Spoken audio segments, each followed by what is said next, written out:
are listening to the most comprehensive paranormal archive on the internet. Welcome to Salsido Paranormal. I'm your host, James Salsido, and tonight I'm sharing experiences, true paranormal stories from the web. As always, you can find everything associated with the podcast at the website, and that is salsidoparanormal.com. That's SALSIDO paranormal.com, and that includes links to all the episodes, social media, ways to listen, and ways to support the show, including financial, but also through PayPal, but also Patreon to get extra content. And also, as far as friends of the show, please, as far as that goes, please follow Jen, the Arcane Observer, who has her own channel and is the co-host of this show on Saturdays when she can join me. And I think that takes care of all of that. So let me get back to the document here, and we'll get started. Let's see here. And thank you all for being here to listen in. And however you're listening. So this one says, I frequently walk my dogs at around 4 a.m. through my local woods, and I'm not easily spooked. However, this morning I had a really bizarre experience, and I'm wondering if anyone has experienced anything similar. We were following our usual route when, all of a sudden, I heard a loud, short, almost guttural scream, followed immediately by a really strange laugh. At first it sounded like it was right beside me, but then it seemed to come from a few different directions before gradually fading away. My dogs immediately started growling and became really unsettled. I suddenly felt freezing cold, started shaking, and my heart was absolutely pounding.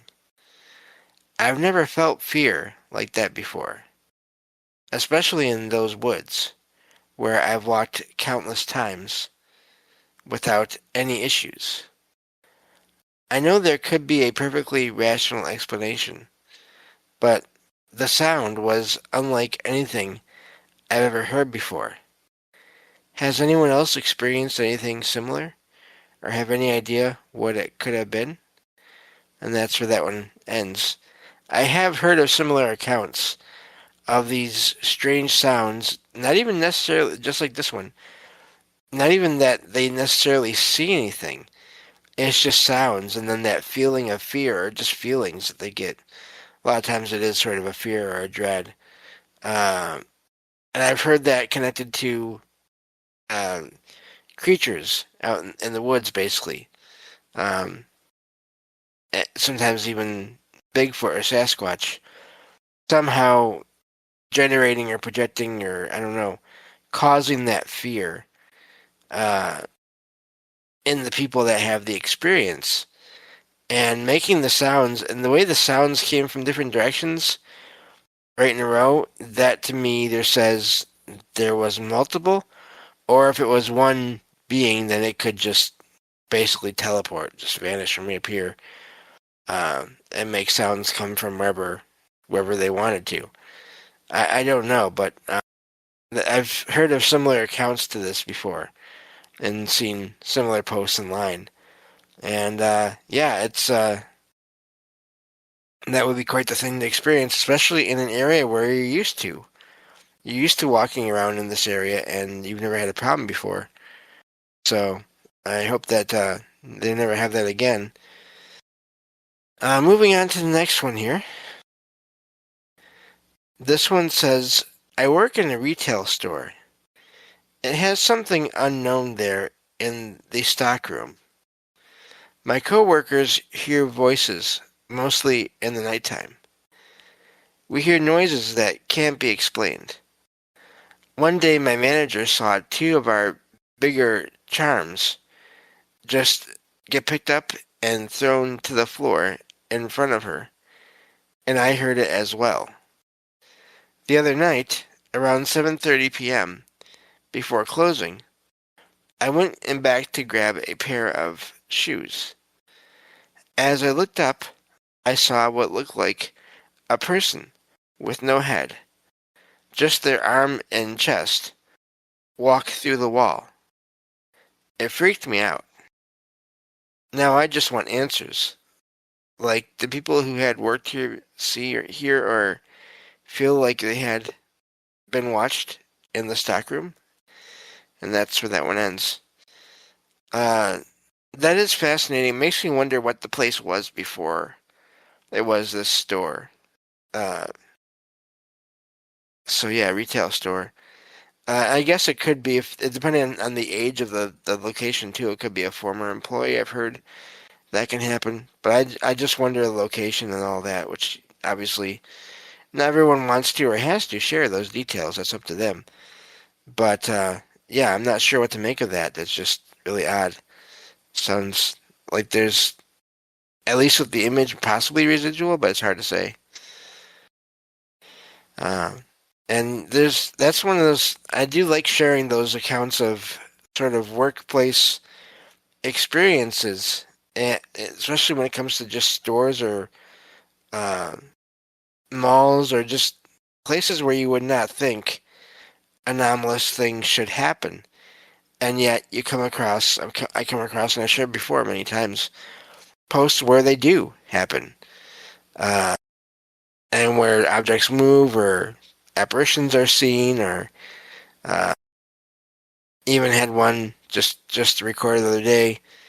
It'll be out before this one is, so I guess I can say it was a case where it seemed like a store vanished, like it was a time and or a parallel alternate universe kind of transfer that a person had, where they went there and bought something from that store, and then at one point noticed it was gone, and they talked to their mom and other people, and they said that store was never there when they remember going there and getting looking for some kind of item and getting something else instead, but then also looking around online and finding no evidence of that store but having existed.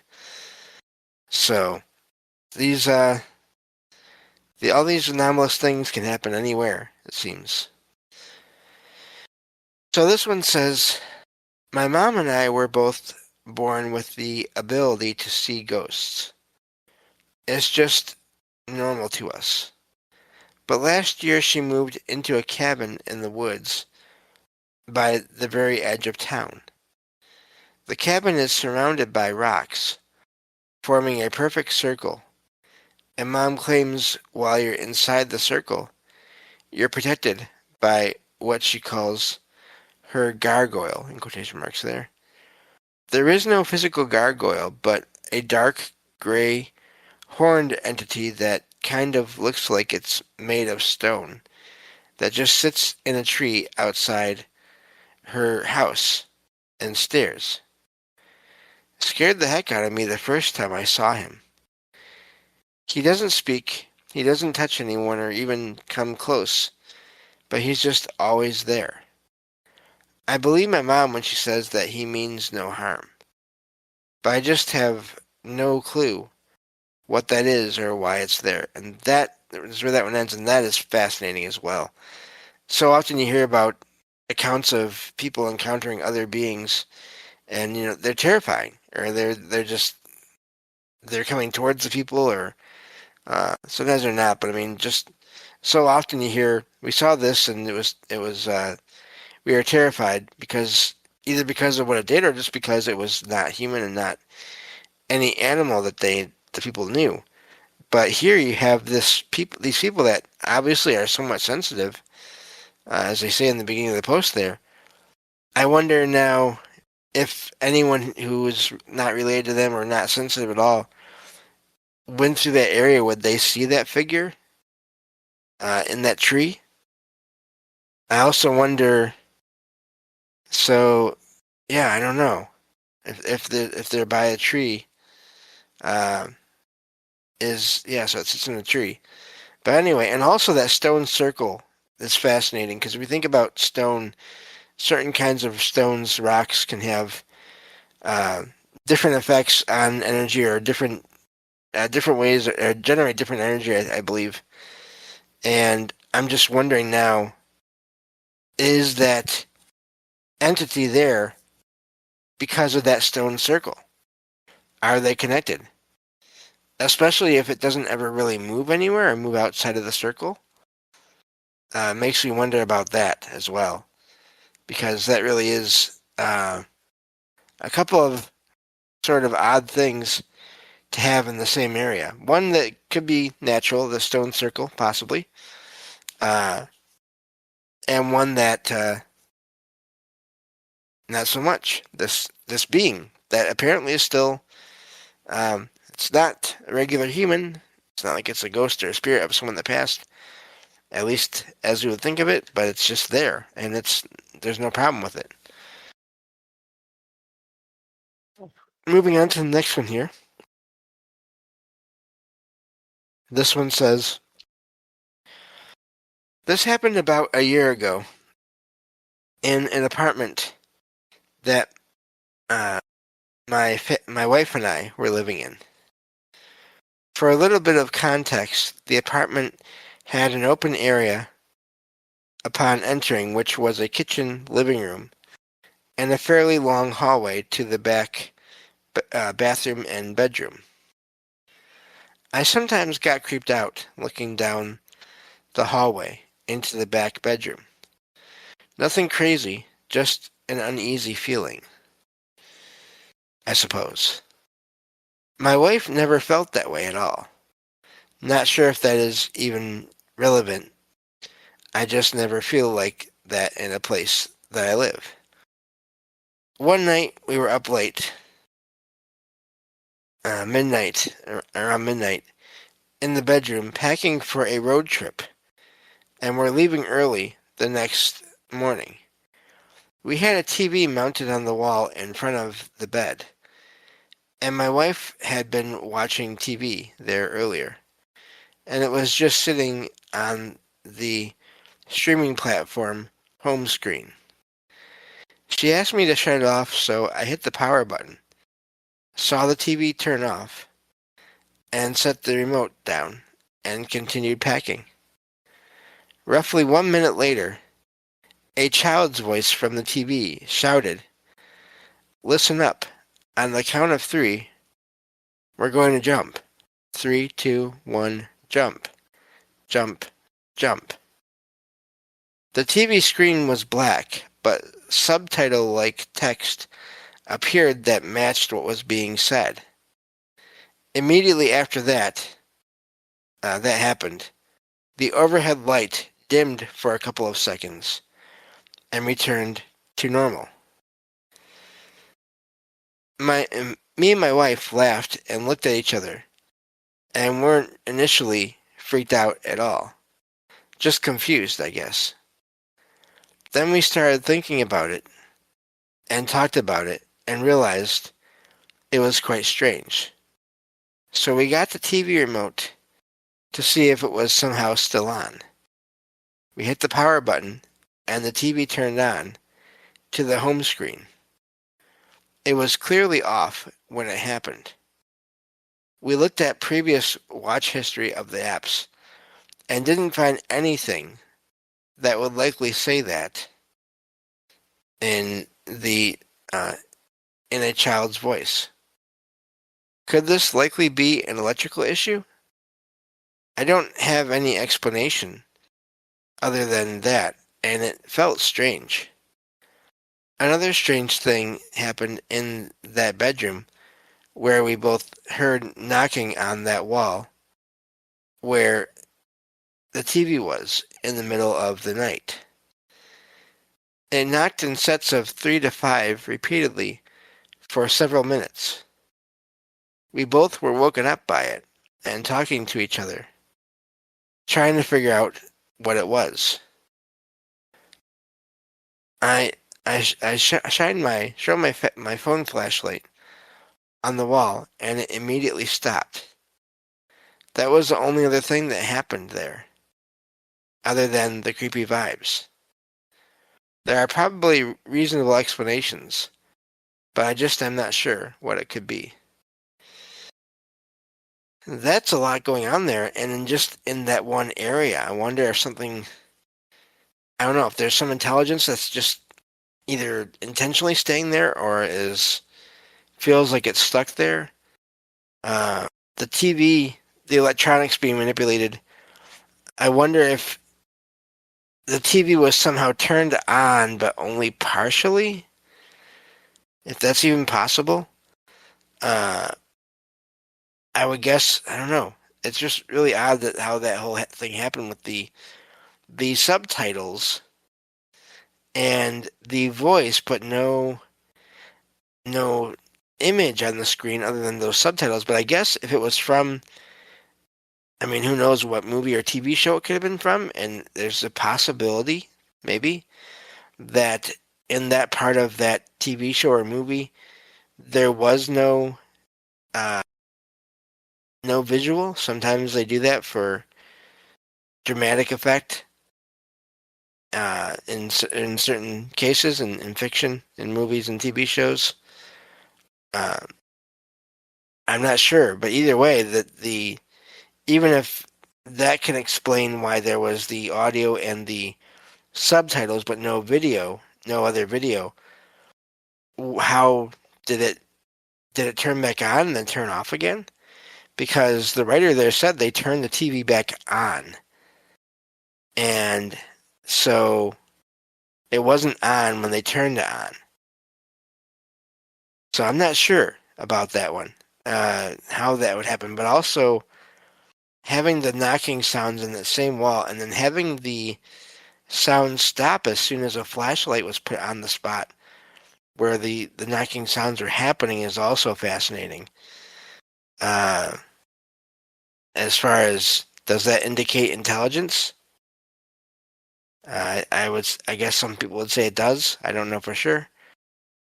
But yeah, it sounds like there's a lot of activity, and then that feeling that the writer got looking down the hallway towards that room, I wonder, I'm really curious now, and there's no way to know, if the wall on the side of the bedroom that would be visible from the hallway was facing the hallway.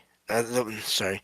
If the wall where the activity happened was facing the hallway, in other words, so that there could have been some energy projected from that area, or just centered around that area where the writer was picking up on it, even from a distance away. Sounds like also the writer might be a little more sensitive if they were picking up on it and their wife was not, but it's hard to say as well. I do think there are different sensitivities, levels and types, and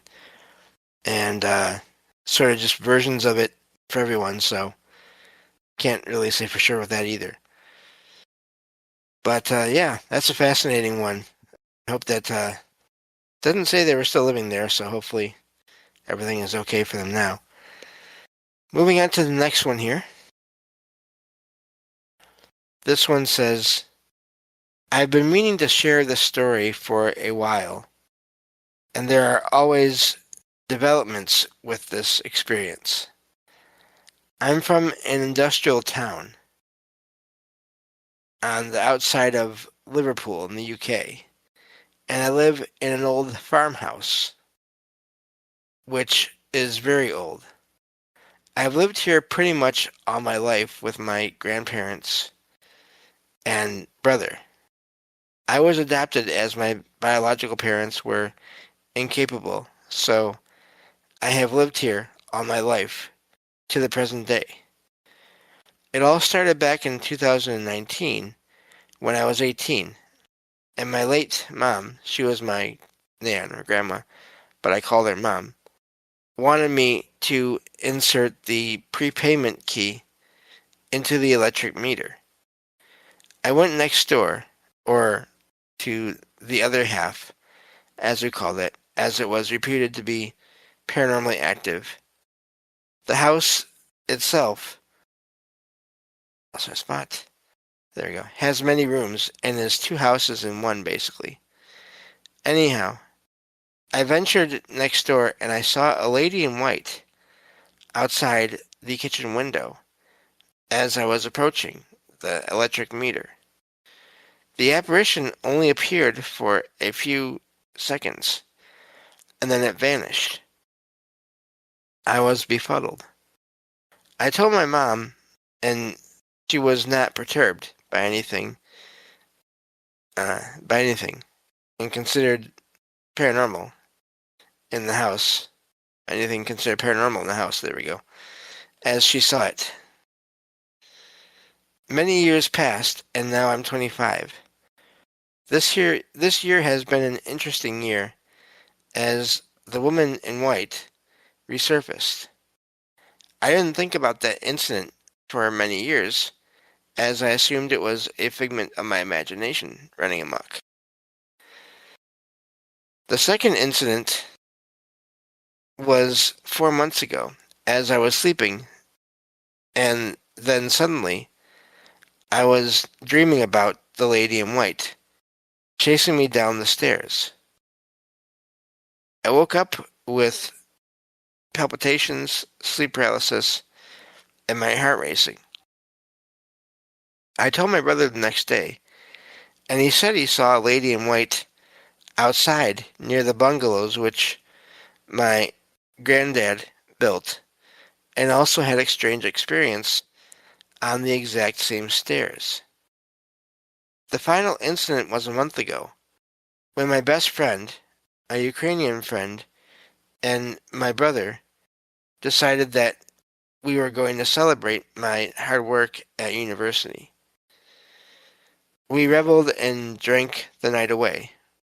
It started to rain, as it was hot weather, so we decided to go out. Suddenly my best friend accosted me and said he saw the woman in white, lady in white. I never told him about my experiences beforehand, and my Ukrainian friend said the exact same thing. My heart sank, and I felt paralyzed with fear. I hope you enjoyed this little story, and that's when that one ends.